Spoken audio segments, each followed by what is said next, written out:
Hey everyone, Andrarchy here. I was just about to watch the grand opening of Tesla's Gigafactory. Elon Musk and his CTO, I think his name is J.B. Straubel or something, are doing a little opening event. They just released the video yesterday, and as anybody who follows me knows, I guess you could call me a fan of Tesla Motors, but I would consider myself more of just an expert in it. I don't have an irrational affection for the company. I understand it very well and I appreciate what it does. At least that's my own subjective perspective of how I perceive the company. And I actually haven't been following the company as closely as I used to. It's just not as important anymore. It's not as important in my life. But also, the company now has sufficient momentum and inertia behind it so that I don't really feel the need to stay abreast of all of the relevant details. The odds of black swan events, in my opinion, the way I interpret the information, is that the odds of black swan events, of unforeseen but catastrophic events, has been dramatically reduced for the company, right? So for the first 3, 4, 5 years of the company, really up until they started mass producing the Model S, hundreds of things, thousands of things could have completely tanked the company. A disruption in their supply chain, another company, a bigger company like GM or Ford deciding to enter the electric car market in a big way. I don't consider any of the products that they have offered in that sector to be significant threats to the Model S. So once they established that they could produce a car, once they established a track record of being able to meet the vast overwhelming majority of their already quite ambitious goals, once they proved that ability, I felt more comfortable kind of sitting back and just enjoying that my prediction came true. My prediction that the stock price would increase dramatically came true. So now I get to just kind of enjoy it. But I like watching any of the videos that they put out when they're releasing a car like the Model 3, or when they're releasing the Powerwall, or like when they're opening the Gigafactory. I find that it's a good way to kind of catch up on all of the relevant details. But more importantly, is I get to gauge the people. I get to look at Elon Musk. I get to look at Straubel. And I get to evaluate for myself whether I believe that they believe what they're saying, whether they still believe in the company they're building, if they still believe in the cause behind the company. That's what I think a lot of people who don't get the valuation of Tesla Motors, what they don't get is that the value is in fact based on an irrational belief in a vision. You're right. The people, I don't want to argue with people who don't think that Tesla Motors should be valued like it is, because they're not wrong. Yes, we're believing in a vision. Yes, this is a cult. Sure, yes, that's actually why I believe it will continue to grow and continue to pump out great products, because the customers believe in this dream.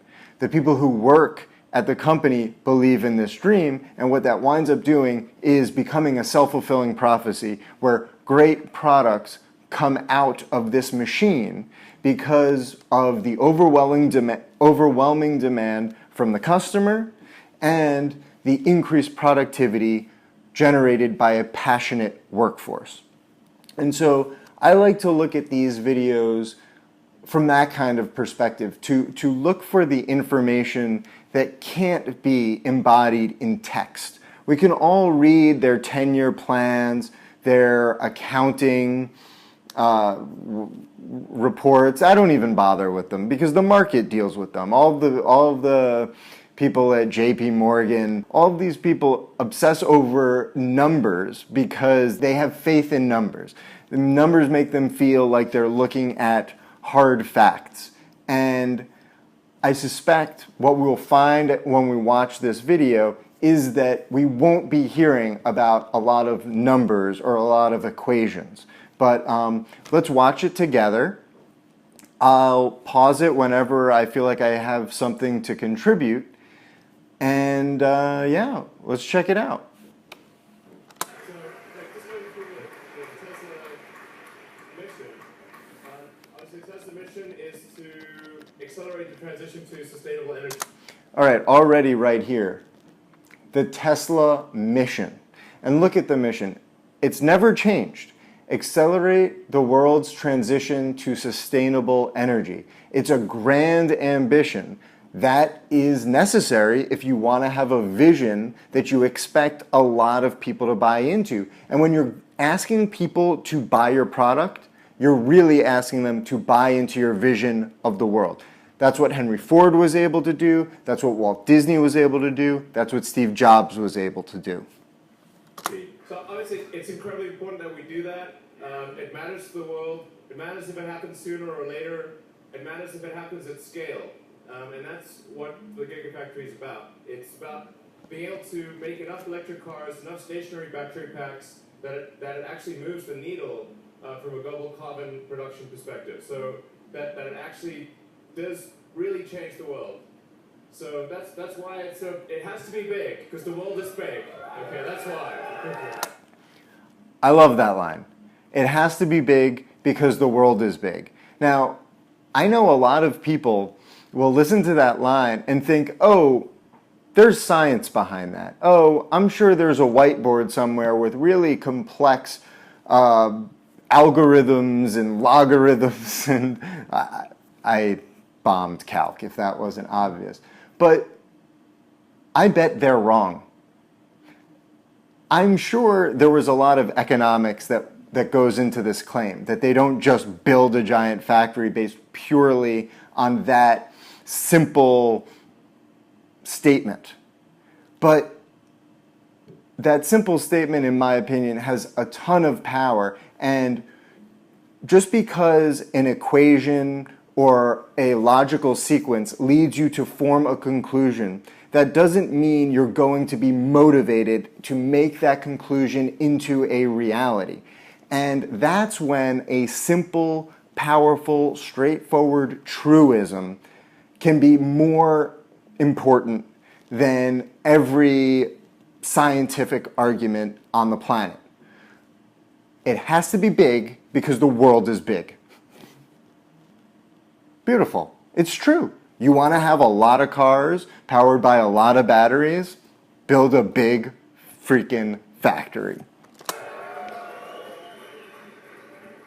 So the crazy thing is, like, what you're seeing here is actually only 14%. It's 1/7 of what the completed factory will be. In case you didn't know the fraction of 14%. The factory compared to the original design by a factor of 3. So ultimately, we think that the factory will produce about 150 gigawatts. So we'll talk about that. Yeah. So this is another tendency of Tesla, which they don't get enough credit for, which is they underpromise and overdeliver. Now, this is missed by most people because their underpromises tend to be so outrageous that people don't even think they're going to make it. I think this is kind of why the stock price is so volatile, but I have been able to time it so well because I see that dynamic where everybody is so busy asking the question of whether they will actually be able to make 200,000 units.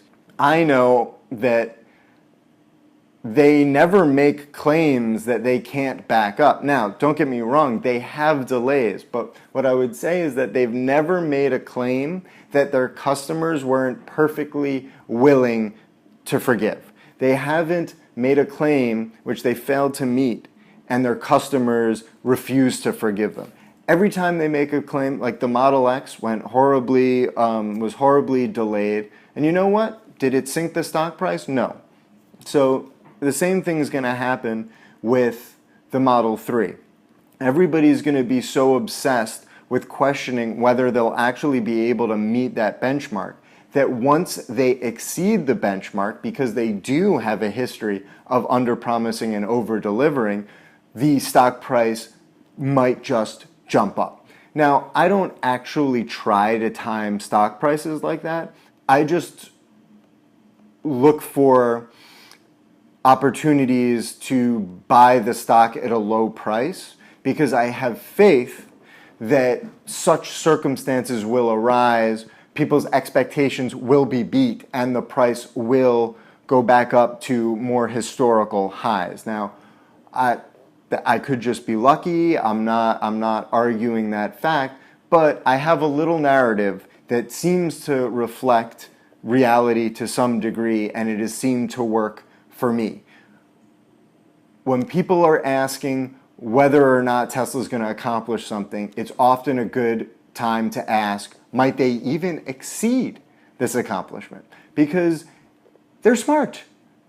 They don't want to disappoint their customers. Usually, when they say they're going to do something, they know they can do it. At the very least, they know they can do it close enough to the time period stated that their customers will be overjoyed when they see the results. And that has happened time and time again with Tesla. All right, so starting with what's needed for the Gigafactory, the Model 3. So this is really about being able to make enough cells, enough batteries to make hundreds of thousands, ultimately millions of electric cars, and to do so at a massive scale. And in a way that is affordable to people. So it doesn't matter. I mean, cars obviously need to be affordable. Otherwise, you can't bloody well buy them. So in order to achieve that, there are really two key dimensions that are necessary. One is to keep iterating the technology, to design the technology to be better and better, and have multiple versions. And so this would be our third major generation of technology, and then economies of scale. So we're driving those to the absolute maximum with the Gigafactory, and that's why it's so big. It's big for a reason. There just wasn't enough factory capacity anywhere else in the world. We didn't have an option. This factory will have the output of all the lithium-ion factories combined when it's done. Yeah. Now, this is a good example of how important a large vision can be, because this is such a monumental task. Only true believers would ever be insane enough to try to create such a massive endeavor, even if the numbers are the numbers, right? I'm sure they just calculated the costs of parts and the cost of all the labor, and and then you look at how much in revenues you'll be able to generate from the sales. And I'm sure many people could have looked at those numbers and said, yes, technically building an enormous battery factory in the middle of the United States could work. But why would you want to? That's where a large vision, that's where a mission becomes critically important. This couldn't have gotten made without one. I don't care how rich you are. Yeah, exactly. The basic math was that in order to make 500,000 cars a year, we would need every lithium-ion battery factory on Earth that makes batteries for phones, laptops, cars, everything, just to achieve that output. So it's like, well, clearly that's not being built because you'd be able to see it on a satellite picture. Okay. So either we figure out some way to build this thing, or there will not be the cars that are needed. He uses humor too. So I think that's intentional. Said, okay, we got to just start building this thing, and hopefully people will buy into it and start to believe. Did you hear that? That was a "if we build it, they will come" moment. And again, it shows how immaterial economics, math, winds up being in the end. Obviously, it's all critical to creating this enormous enterprise. But at the end of the day, it does come down to a leap of faith, a belief in a vision, a belief that if you create something valuable, demand will rise for it. There will be demand. If you build it, they will come. If it is good, they will need it. But, you know, I think it's interesting, his phrasing, you know, that people would believe, right? He's not asking people to be rational. He's not saying that people will understand the value proposition. That he's saying that they will believe. They will believe in something. They will believe in the mission. They will believe in the vision. They will believe in this dream for a future. Whether it's rational or not, it's irrelevant. We're only able to do this because of you guys. So it's without you, this could not be possible. So I just want to say thank you very much. Thanking the customer, it reinforces the vision. It's true. It's honest. He's right. They couldn't do it without their customers. Their customers bought into their vision, and now they're in the same cult. You know, I think the question isn't whether they're in a cult, but whether they're all true believers or not. And I believe that they are true believers. I am not necessarily a true believer, but I believe that they are true believers. And interestingly, that makes me more likely to become a true believer. And that kind of dynamic is very undervalued.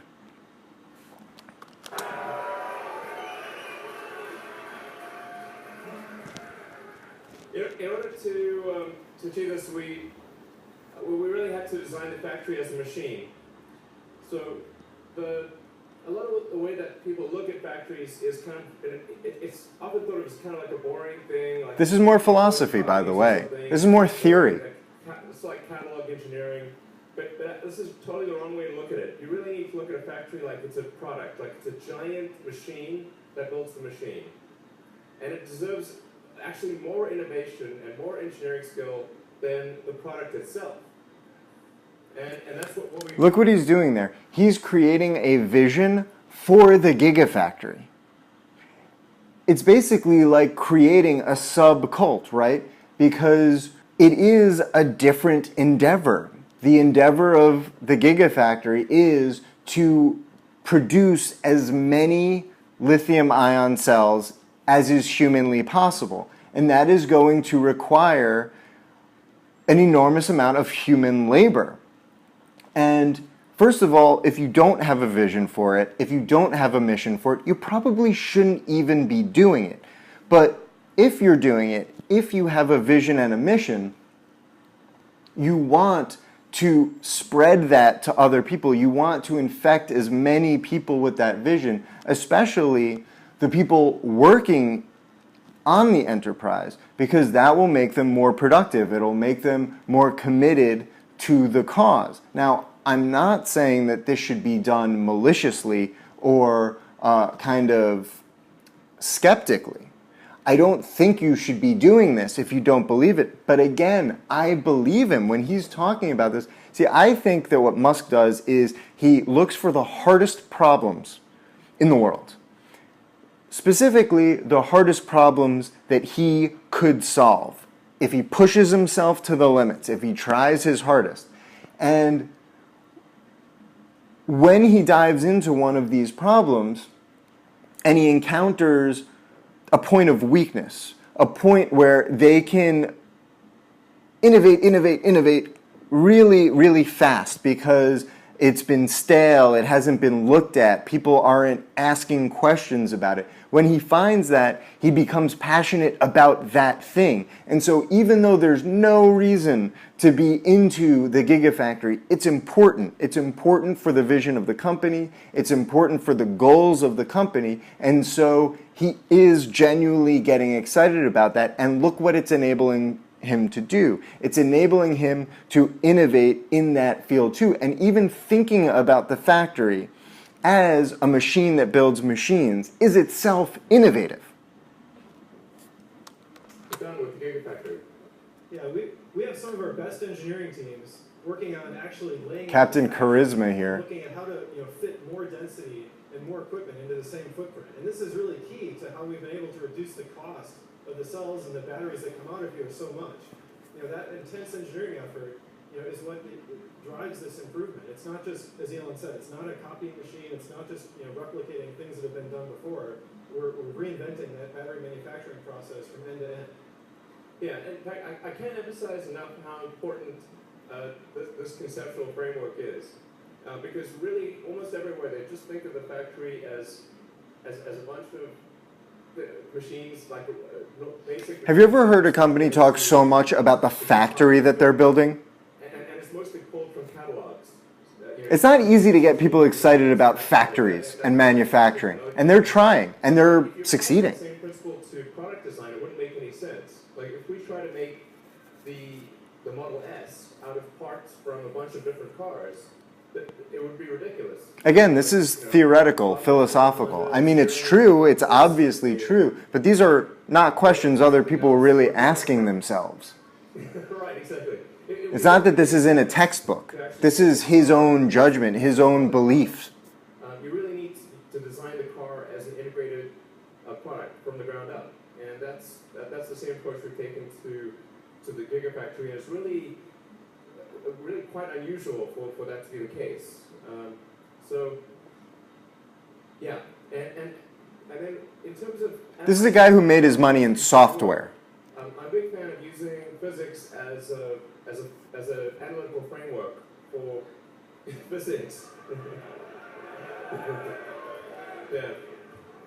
Physics is true, everything else is debatable, and even physics is questionable.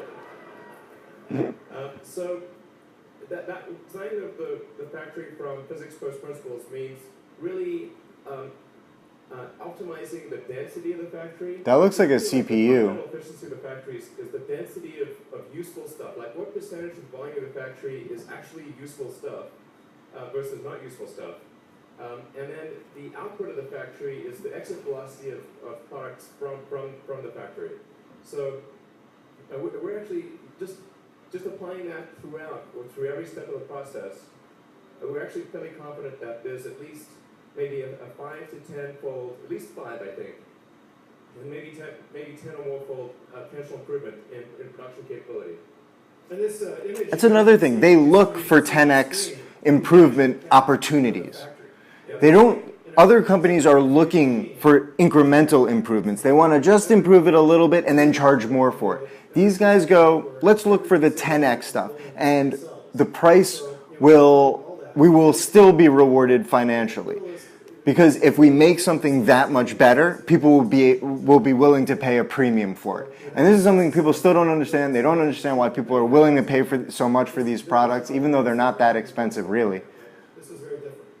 Yeah, it's essentially designed like a very high density, multi-layer integrated circuit, like an advanced CPU, which is really, and actually when you think about it, it's like obviously how it should be done.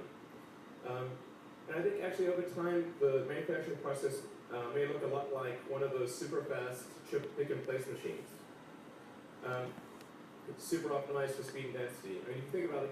I've never heard of manufacturing talked about like this, but then again, I'm no expert in manufacturing, supply chain management. It was by increasing the clock speed and the density. And those same principles apply to manufacturing. So I'm really excited about revitalizing manufacturing. See, innovation isn't just an isolated thing. It's a way of thinking. Oh, what did he say? So I'm really excited about revitalizing manufacturing. I think it's sort of, it needs love, and we're going to give it. That's sincere. People might think he's not being sincere, but why would he lie about that? Nobody cares. But look, he just made all those people excited about manufacturing. What people typically thought of as a battery factory. We're going all the way from the basic raw materials that go into making up a cell, all the way through to the finished battery packs under one roof in this single factory. Historically, it's gone between a lot of different factories. Yes, it's a three-step process, which we've outlined for you. All of our secrets are right here. Raw material, bunch of stuff happens, out comes a car. So, Yeah, they know how to get people fired up. so the vertical integration is it's pretty important because one way to think of manufacturing efficiency is how long a journey did that molecule take from when it was mined. So if it was mined in one part of the world, then went halfway across the world to get processed, then back halfway across the world to get processed another way. And Again, doesn't this stuff seem all kind of obvious? And yet, no other companies seem to think about this stuff. Or you just can't send things on round the world trips and expect it to be cheap. Or affordable. It's just not gonna happen. So it makes sense ultimately for rail cars of raw materials to come in one side, and then for finished vehicles to exit the other side. So, I mean, today it's sort of split up. We've got the vehicle factory in Fremont, California.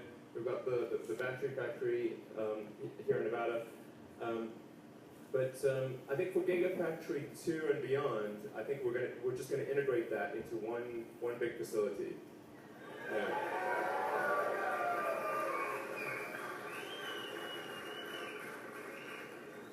a lot of this stuff is obvious. When I'm not commenting, it's just like, yeah, this is obviously known stuff. But to make it sort of more, more real, this factory is going to be about 6 million square feet of ground area. That's just the footprint. Yeah, Just the footprint.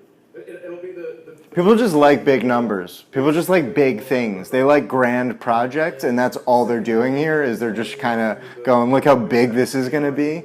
And it is exciting. It is exciting to think about huge things. It's not especially like relevant or, oh, 93 Boeing 747 jets.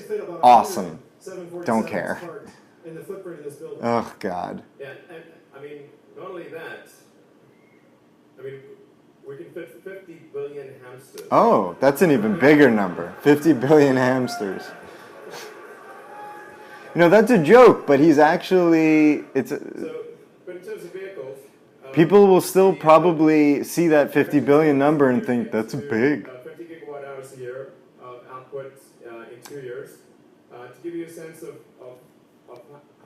what that size is, total global output, I don't know the 2015 numbers, but the 2014 numbers for total global output of lithium ion for all purposes throughout the world was only about 30 gigawatt hours.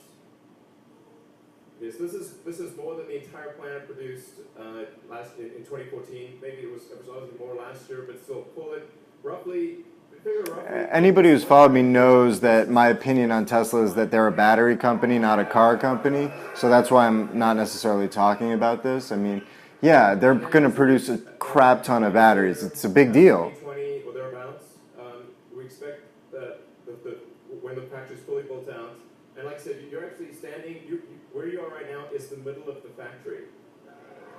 You're standing in the middle of where the factory will be when it's complete. So we should have another party, I think.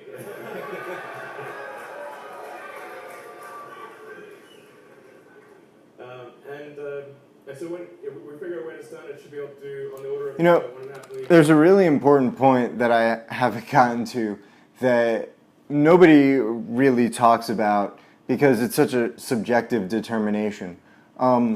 These guys are nerds. They're huge nerds.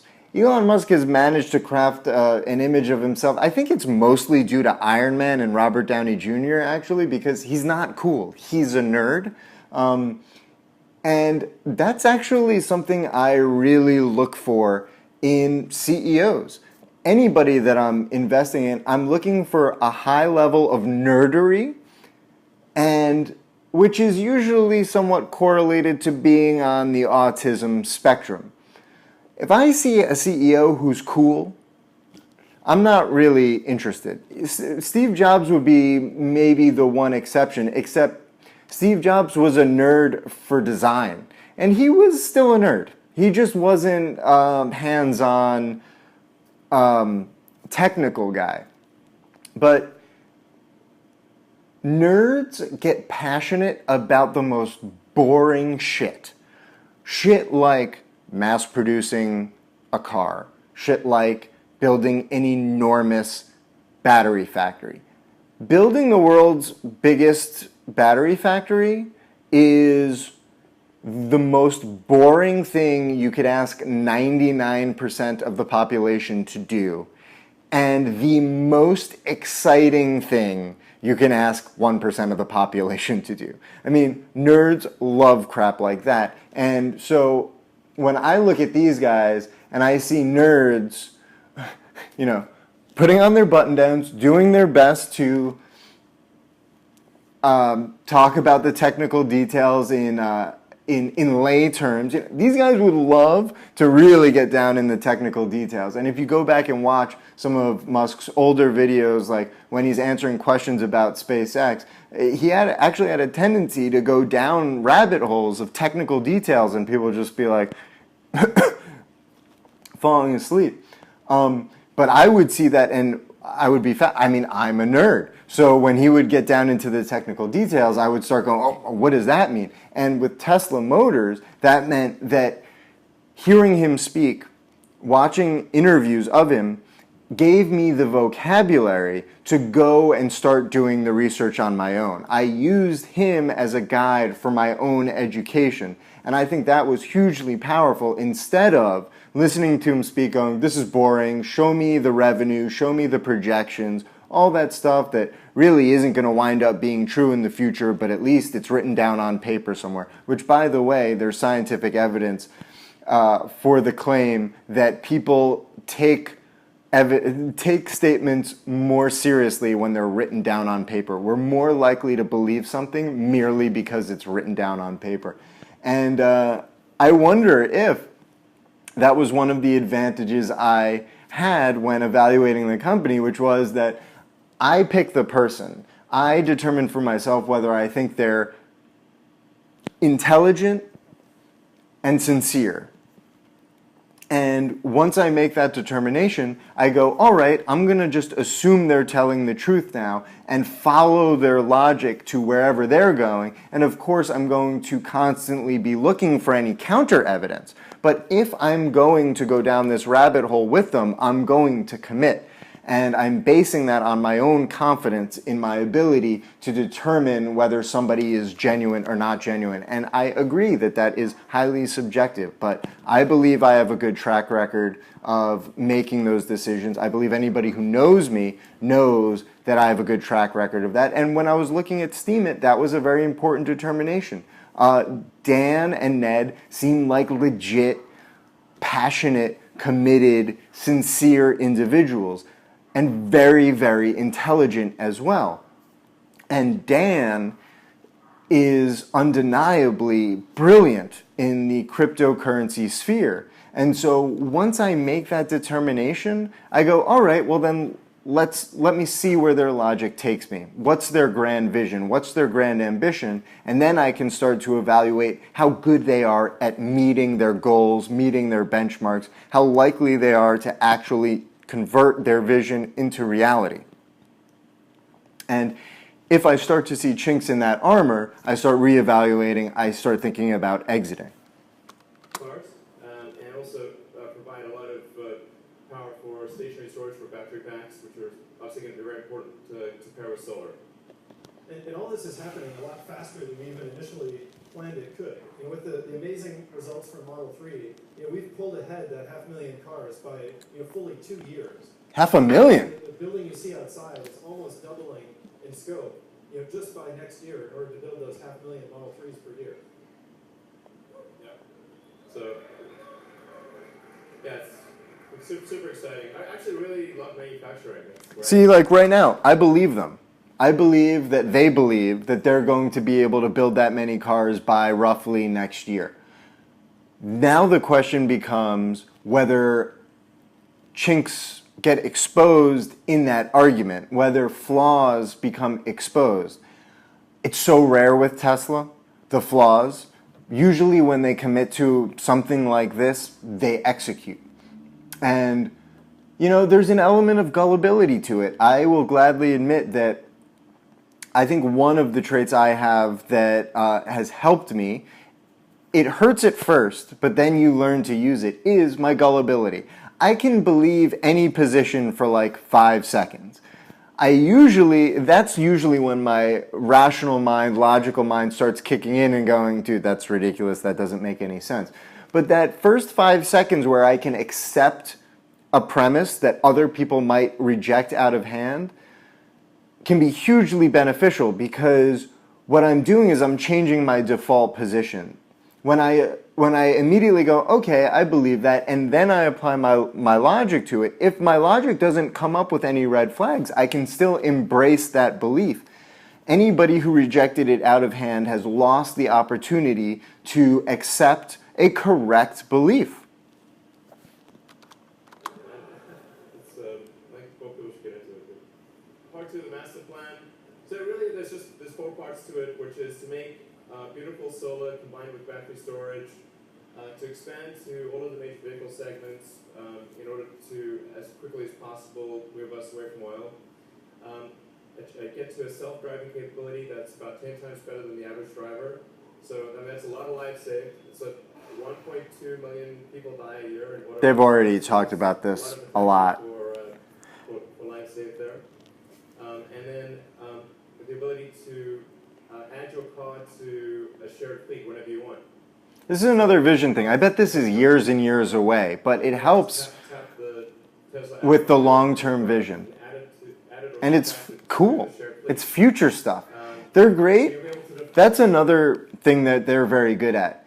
They understand that it's not just about creating a great product, a product that adds value to people's lives. A lot of what they do is just, is this futuristic? Because we love seeing futuristic crap. We love thinking, we love having our imagination stimulated. And, you know, I think that was part of what was behind the self-driving cars. That was part of what was behind the Falcon Wing doors. It's part of what was behind the door handles on the Model S being flush and then popping up. The large touchscreen display. It all just feels very futuristic. And when you sit in something that's real and that feels futuristic, you want to be a part of it. That's an interesting human compulsion if you think about it. This tendency to be searching out for futuristic looking things, for wanting to be part of a better future, and having that thing resonate with you when you encounter it on an instinctive level. You're not going, this looks futuristic, not necessarily, but you still feel it and you still want to be a part of it. And this kind of thing is kind of related to that. Who can use it? Right, because sending your car out to make money for you, that sounds like Jetsons. And then whenever you want it back, you can just tap it and it will return to you. So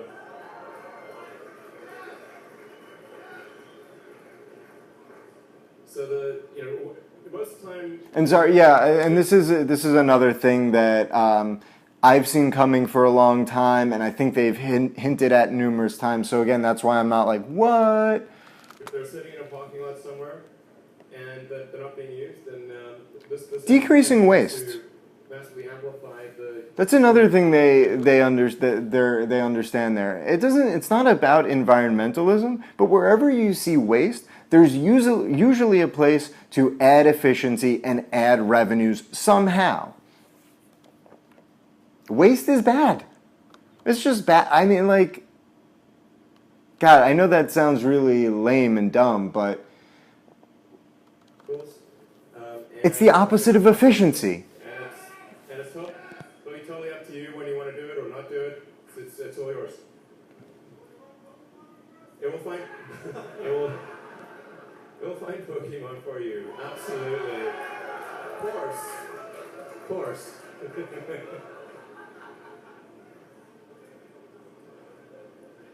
And as we said earlier, a lot of people, really doubted that there would be enough demand, to even make a factory like this make sense in this time frame. And we started this, way before the Model 3, launch event, before we had all those reservations. And I think it's really a tribute to all of you guys as customers that are making this possible. So yeah, really thank all of you for doing this.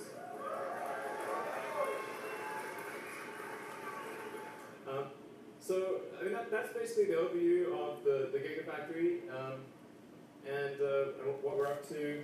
There's a lot of stuff to do already on our plate, but I think we better wrap it up with that. So yeah. Thank you guys very much. This is awesome. Thank you very much. We really appreciate it.